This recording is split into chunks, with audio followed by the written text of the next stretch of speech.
Good morning mga ka-farm. Nandito tayo ngayon sa manoka natin. Magpakain tayo. Ito pala yung mga manok ko. 8 piraso. Bisaya lang to. Yung tumatayo na balahibo. Kambuha yung tawag nito. Second batch na pala to.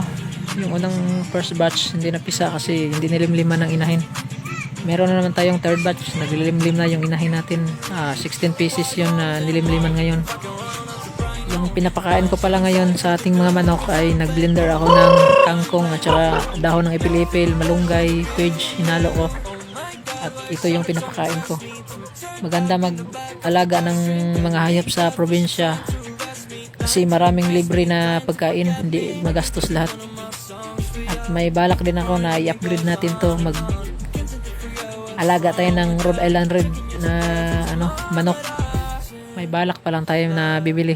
Wala pa tayong budget. Sana makakita tayo ng budget para makabili na.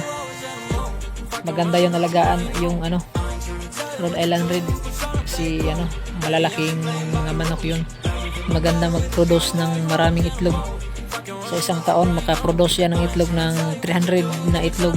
Yung Bisaya lang na manok ay 100 lang na itlog yung maproduce niya. Kaya mag-upgrade tayo next year o makahanap tayo ng pira, magbili tayo ng Rhode Island Red. Ito pala yung kambing natin na laki na isa na tira. Yung dalawang babae buntis na sana kinain ng aso.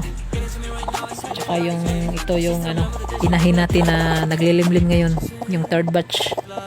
16 pieces po yan na itlog. Sana pisain yan lahat para dumami na yung mga alaga.